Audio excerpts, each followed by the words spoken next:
আসসালামু আলাইকুম রহমতুল্লাহ।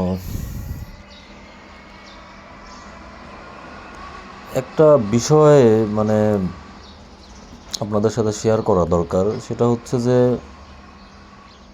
আমাদের আলেম ওলামার অনেক অবদান আছে, আলহামদুলিল্লাহ প্রচুর দাওয়াতি কাজ আছে, কিন্তু একটা বিষয়ে মানে আমার ব্যক্তিগতভাবে মনে হয় যে আসলে আলোচনা কম হয়।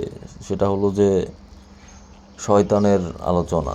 অর্থাৎ এখানে সব থেকে আল্লাহ কোরআনে বলছে যে শয়তান তোমাদের প্রকাশ্য দুশমন, শত্রু বলা হয়েছে।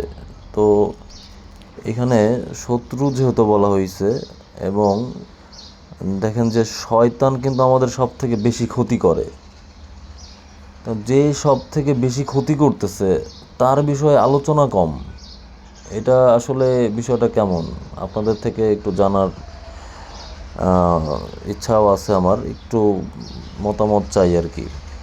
আমার কাছে ব্যক্তিগতভাবে মনে হয় যে আসলে যেই পরিমাণ শয়তানের আলোচনা দরকার আসলে সেই পরিমাণ নাই।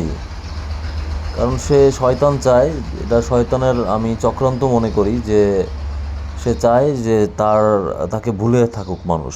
ঠিক আছে, শয়তানকে যদি ভুলে থাকে মানুষ, তাহলে তার যে চক্রান্তগুলো আছে এইগুলা কিন্তু আমরা ওই রকমভাবে বুঝতে পারবো না। ঠিক আছে, সে আসলে কি কি চক্রান্ত করে। তো মোটামুটি কোরআন হাদিসে ব্যাপক আলোচনা আছে, আল্লাহ এবং আল্লাহ রাসূল বলছে, অনেক বিষয়ে সতর্ক করা হয়েছে, আলেম ওলামাও বলে। কিন্তু আপনার বর্তমান মানে সিচুয়েশনে দেখবেন যে শয়তানের প্রচুর আপনার চলতেছে, চক্রান্ত চলতেছে, সে বিভিন্নভাবে চক্রান্ত করতেছে। ইনশাল্লাহ আগামীতে আমি আরও কিছু বিষয় নিয়ে বলবো আর কি, কি কি আসলে সে মূলত কোন কোন বিষয় নিয়ে বেশি শয়তানি করে এবং কিভাবে করে। ভালো থাকবেন, আসসালামু আলাইকুম।